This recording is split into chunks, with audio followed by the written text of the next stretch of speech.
Praise the Lord. இயேசு கிறிஸ்துவின் நாமத்தினாலே யாவரையும் வாழ்த்துகிறேன்.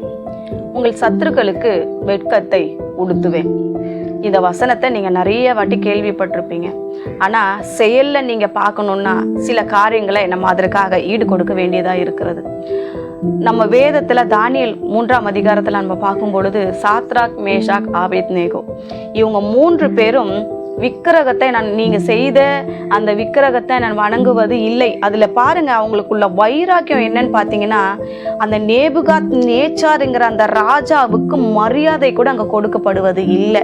இவங்க சொல்லும் பொழுது, கர்த்தர் நாங்கள் ஆராதிக்கிற தேவன் எங்களை விடுவிக்க வல்லவராக இருக்கிறார், ஒருவேளை அவர் எங்களை விடுவிக்கவே இல்லைனாலும் நீர் வைத்திருக்கிற அந்த சிலையை பணிந்து கொள்வதில்லை என்று நேபுகாத் நேச்சாராகிய உமக்கு தெரிந்திருக்க கடவுது என்று சொல்லி அந்த 3 பேரும் துணிச்சலாய் பெயரை சொல்லி, ராஜாவின் பெயரை சொல்லி சொல்லும் பொழுது அவங்க எந்த அளவுக்கு கர்த்தருக்காக வைராகியமாய் இருக்கிறார்கள் என்பதை இந்த வார்த்தையினால், இந்த வசனத்தினால் நம்மால பார்த்து கொள்ள முடியும்.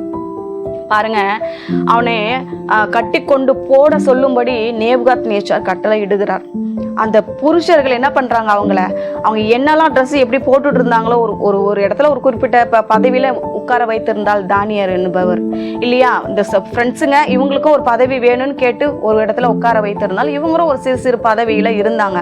அவங்க என்ன பதவியில என்ன ட்ரெஸ் போட்டுட்டு இருந்தாங்களோ அதே ட்ரெஸ்ஸோட அவங்கள கட்டி, ஏன்னா தப்பிச்சு ஓடிடுவாங்க இல்லையா, அவங்க கையும் காலையும் மொத்தம் அவங்க போட்டுட்டு இருக்க அதே ட்ரெஸ்ஸோட அங்கே தலையில போட்டுட்டு இருக்கிற அதே பாகையோட என்ன பண்றாங்க, அவங்கள சுத்தி மேல இருந்து கீழே வரைக்கும் கட்டி கொண்டு போய் என்ன பண்றாங்க, அந்த அக்கினியில போடுறாங்க.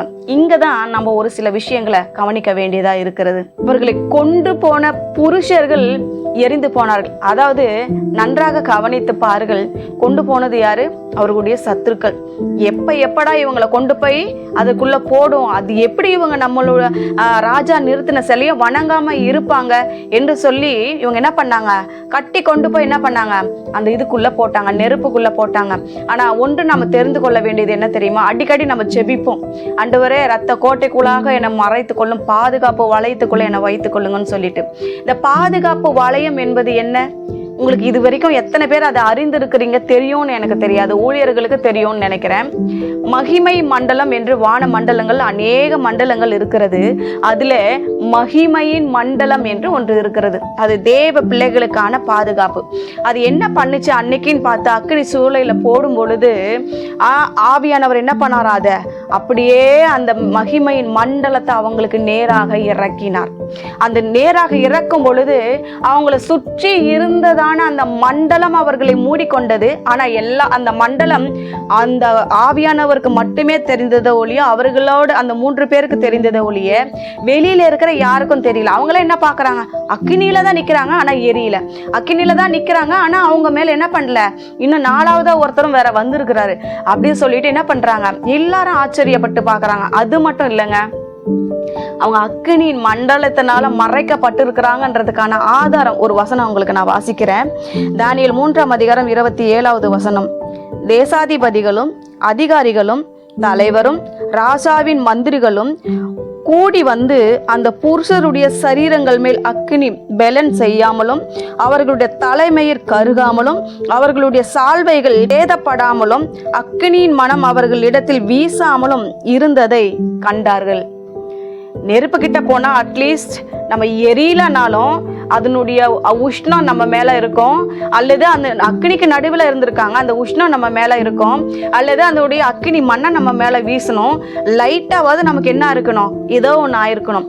ஆனா அவங்களுக்கு எதுவுமே ஆகலை. இந்த வசனம் அப்படியே பூரண கிரியை செஞ்சிருக்குன்னா மகிமையின் மண்டலம் வானத்திலிருந்து அவங்களை அப்படியே இறங்கி வந்து மூடிக்கொண்டது என்று அர்த்தம். பழைய ஏற்பாட்டில் நம்ம பார்க்கணும், இஸ்ரவேல் புத்திரர் எல்லாரையும் நடத்தி கொண்டு போகும் பொழுது அக்கினி ஸ்தம்பத்தினால மேக ஸ்தம்பத்தினால பாதுகாக்கப்பட்டார்கள். பகல்ல மேக ஸ்தம்பம், இரவுல அவங்களுக்கு வெளிச்சம் காட்டுவதற்கு அக்கினி ஸ்தம்பம். அது போல வானத்திலிருந்து என்னாச்சு, மகிமையின் மண்டலம் இறங்கி வந்து அவங்களை மூடிக்கொண்டது. அதற்குள்ள ஆவியானவரும் இருந்தார். அவர் பாருங்க, அவர் வந்து அங்க நிக்கிறார். எதுக்கு தெரியுமா நிக்கிறாரு, இவர்கள் என்னுடையவர்கள், எனக்கு சொந்தமானவர்கள், இவர்களுக்கு நீங்க எந்த தீங்கு செய்யணும்னு நினைச்சாலும் அது உங்களுக்கே நேரிடுமே தவிர எனக்கல்ல. அங்க போய் வெக்கப்பட்டு நின்னது யாரு, நேபுகாத் என்கிற அந்த ராஜா.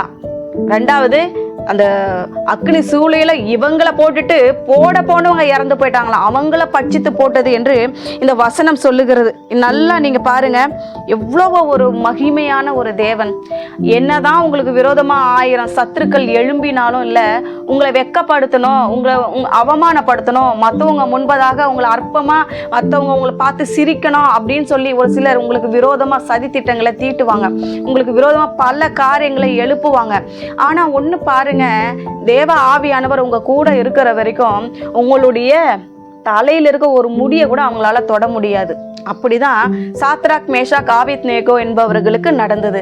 ஆகையினால நீங்க கவலைப்படாதுங்க. உங்களுக்கு விரோதமா எத்தனை சத்துருக்கள் எழும்பினாலும், எந்த தீங்கு உங்களுக்கு செய்யணும்னு நினைக்கிறாங்களோ அந்த தீங்கு அவங்களுக்கும் அவங்க குடும்பத்துக்கும் வருமே தவிர உங்களை அது அணுகவும் அணுகாது.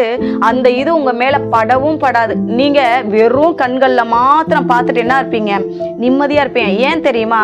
வேதம் தாவீது இப்படியா சொல்லியிருக்கிறோம் வேதத்துல, கர்த்தரின் பட்சத்தில் இருக்கிறார், நான் பயப்படேன். கர்த்தர் என் வலது பாரிசில் இருக்கிறபடினால் நான் அசைக்கப்படுவதில்லை. கர்த்தர் என் கூட இருக்கிறபடினால் மனுஷன் எனக்கு என்ன செய்ய முடியும்? ஒரு வார்த்தையும் சொல்லும் போது இல்ல, எந்த மனுஷனும் கர்த்தர் நம்ம பக்கத்துல பட்சத்தில் இருக்கும் பொழுது விரோதமாய் நிற்கவே முடியாது. ஏன் தெரியுமா? நம்மளை பட்சிக்கணும்னு நினைக்கிறாங்களா, அவங்கள பட்சித்து போடும். ஆகையினால உன்னுடைய சத்துருக்கள் உனக்கு விரோதமாய் எழும்புறாங்கன்னா கர்த்தர் அந்த சத்துருக்களுக்கு தான் வெட்கத்தை கொடுப்பாரே தவிர உனக்கல்ல. உன் தலையை அந்த இடத்துல உயர்த்தி வைப்பார். நீங்க கர்த்தருக்கு முன்பதாக, தேவனுக்கு முன்பதாக எல்லா விதத்திலுமே தாழ்மைப்படுங்கள். செபிக்கலாமா? நல்ல தகப்பனே, இந்த வேலைக்காக நன்றி செலுத்துகிறார் ராஜா.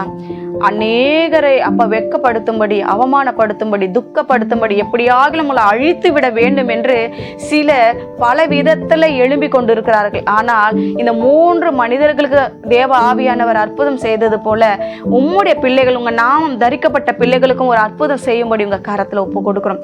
பாதுகாத்து கொள்ளும், ஆசீர்வதியும். இயேசுவின் நாமத்துல செபிக்கிறோம் பிதாவே, ஆமேன்.